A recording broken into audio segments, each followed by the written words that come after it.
Hello everyone, this is your cruise director Kristen, and this is Eastgate Town Center in Chattanooga, Tennessee.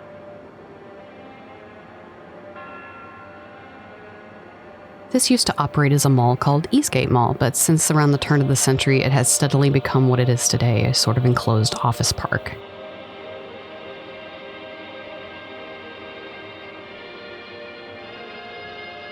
There are no retail businesses inside the former mall, and what exists today is a combination of private offices and government services. It does still closely resemble its former self. Walking through here gave me the feeling I often get when wandering a mall that is closed, which probably contributed to my overall mood about the property. I was here in January on a really nasty cold day, and the blank gray sky coming through the skylights gives the property an even moodier feel than it probably does when it's bright and sunny.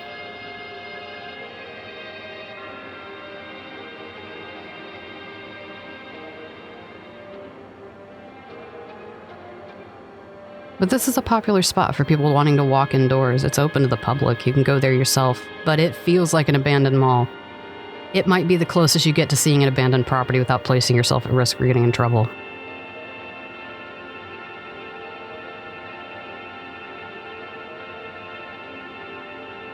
Not only is this a former mall, but it is a very early example of a mall. Ground was broken on a former drive-in movie theater site in 1961. Eastgate Center, as it was originally called, opened on August 13, 1962 as a hybrid of open-air and enclosed retail.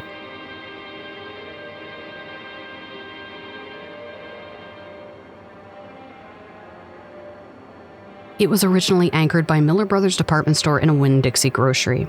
Other offerings at opening were pretty typical for the era. They featured a Morrison's Cafeteria, a Rexall Drug, and a G.C. Murphy 5 and 10. In total, there were about 40 tenants in the mall's original configuration. The developer was Independent Properties Incorporated, the company that would one day become the Chattanooga-based prominent mall company CBL Properties.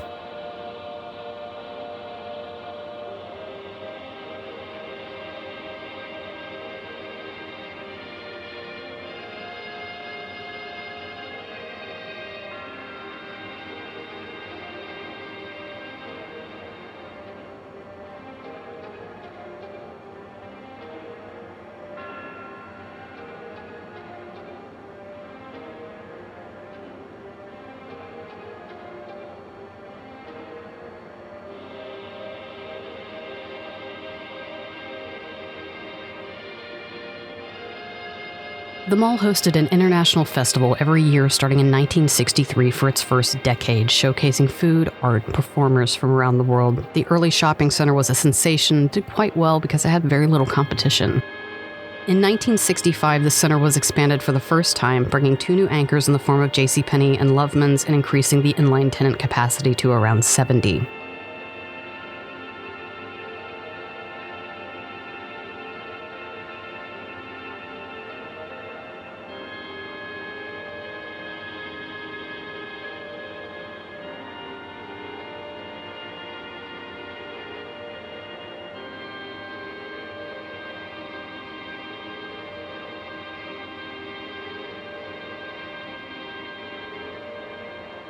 Now that we're out of that interminably long hallway, you can really see how closely this still resembles a mall.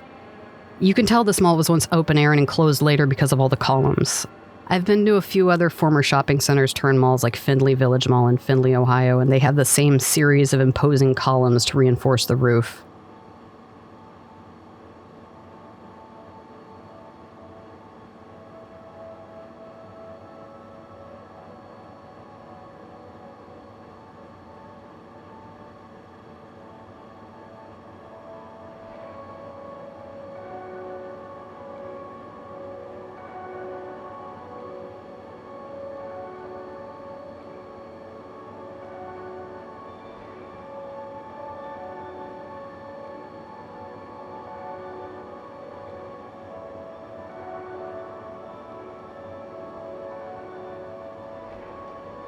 And now what I really want to discuss is just how this place makes you feel when you're inside of it. The overwhelming feeling of canopsia, the eerie, sullen atmosphere of a place you would expect to see full of people and activity. Have you ever been to somewhere like a convention center or a banquet hall when it's empty? That's what this feels like. It makes you feel small, and it makes you feel like you should speak in hushed tones or someone will come to usher you out.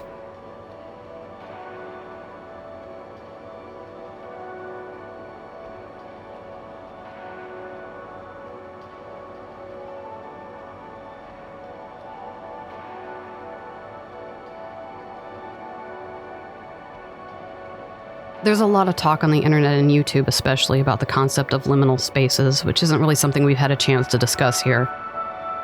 It's a word that gets used and misused a lot. Liminal means transitional.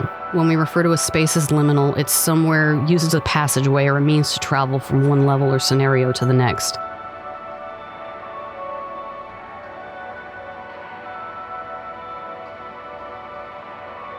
A mall corridor is absolutely a liminal space, as are waiting rooms, highways, doorways. Because we are leaving one space and entering another, or entering the space to anticipate something that's about to happen, we rarely pay close attention to these spaces and sometimes don't even clearly remember them.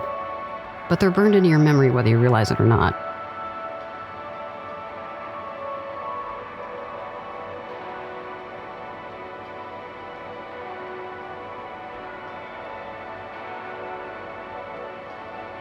A lot of significant things that happen in our life don't happen in spectacular places. There's a saying I like that goes, "I spent the most significant days of my life not knowing how significant they would be."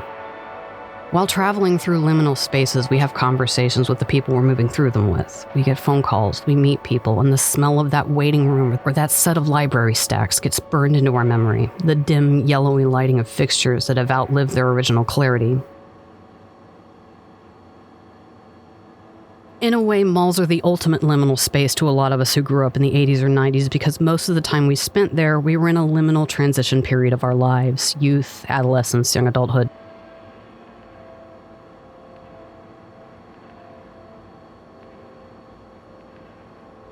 They were the place you took a job to pay the bills for a few months while you were waiting to graduate or get your first big adult job. They were the place you traveled through friendships, afternoons where there was nothing else to do, and these corridors were the liminality between one experience to the next. They are, whether we realize it or not, burned into our memory like the sun on your retina when you drive into the horizon. You can close your eyes, but you can still feel it, throbbing behind your eyelids until it slowly fades, but you'll never forget how that felt. The image triggers a memory and you are back to being 14 years old, but that image is empty now. You go back to your hometown to find your favorite place looks like this. The empty space echoing with former activity, but so quiet you can hear a pin drop. It's like seeing a house you used to live in, empty and unoccupied on a real estate listing. It's not yours anymore, but to some part of you, it will always be yours.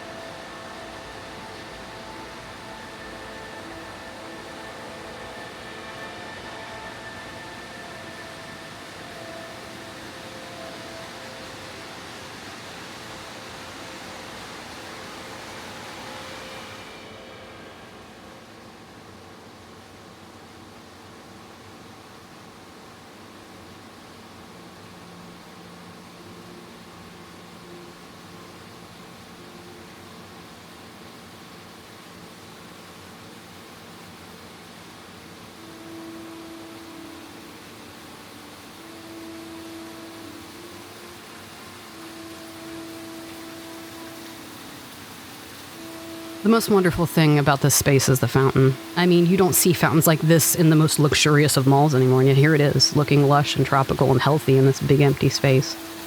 It does make you wonder how often people stop here to appreciate it. It's incredible. Maybe I wouldn't eat my lunch at my desk if I worked here. I'd post up right on the edge of this fountain and have some zen time.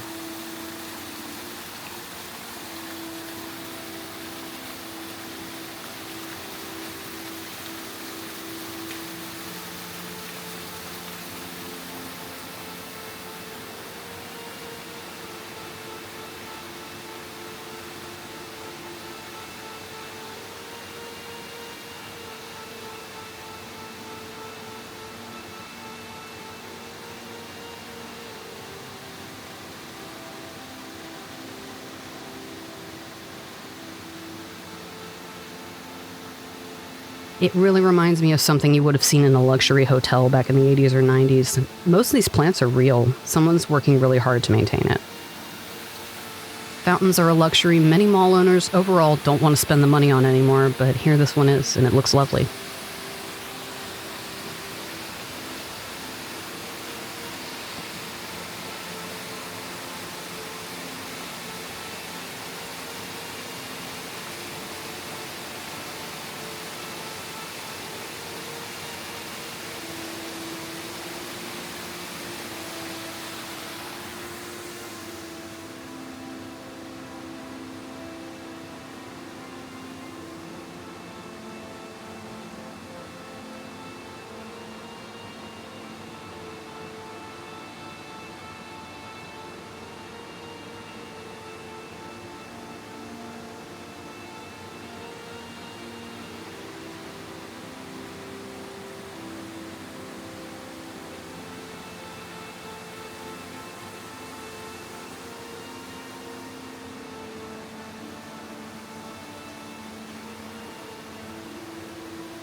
The 70s brought a lot of adversity to the mall in the form of natural disasters.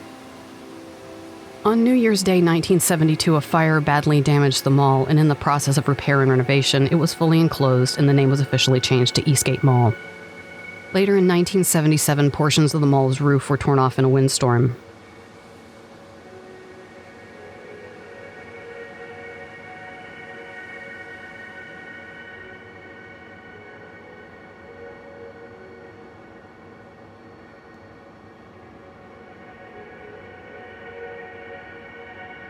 In 1985, yet another disaster struck Eastgate Mall when a small plane crashed in the parking lot. The plane's 2 passengers were badly injured, but both survived and no part of the mall was damaged. However, can you imagine what it must have been like? You're sitting there at your after-school job, dishing out nuts, candies, and fruits in your little hat behind the counter, and suddenly a plane crashes into the parking lot.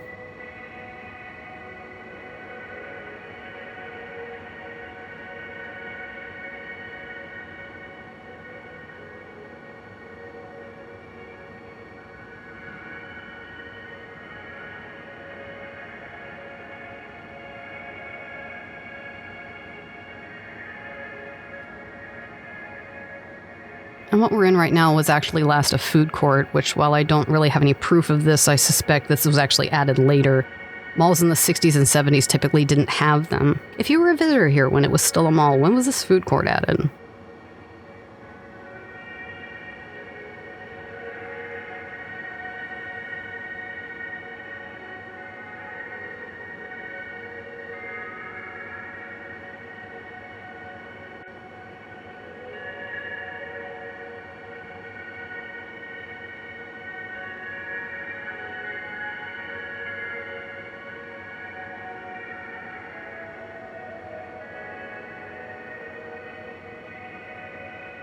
In 1987, a turning point for Eastgate Mall happened when Hamilton Place opened only a few exits away. Hamilton Place is still a juggernaut of a mall, and it was absolutely packed when I passed by.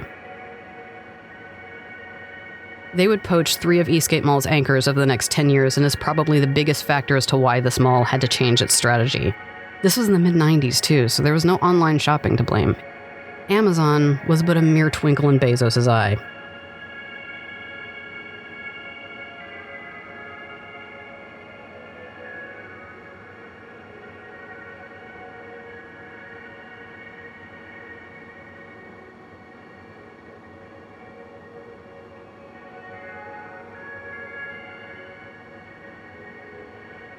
To give you an idea of how dramatic the fall was, in 1990, Eastgate Mall had about 100 stores and services and was nearly fully occupied. By the mid-90s, the occupancy rate was around 26% and falling.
By 1998, the writing was on the wall that Eastgate Mall would be unable to survive as a retail center. The previous year, an AT&T call center opened in the former Loveman's, which was last open as a Profits. There was a plan floated to de-enclose the mall and run a street down the middle of it and turn it into a sort of lifestyle center. But this was never realized, and there were nearly $3 million in renovations done to make it more hospitable for offices. And at this point, I would say the office space appears to be about 50% occupied. There's still plenty of empty space in here, but it feels even emptier because the offices don't have big weekend sale signs with top pop hits blaring out the entrances. It's remarkably quiet in here, save for the fountain. It's remarkably still. And yet it's remarkable.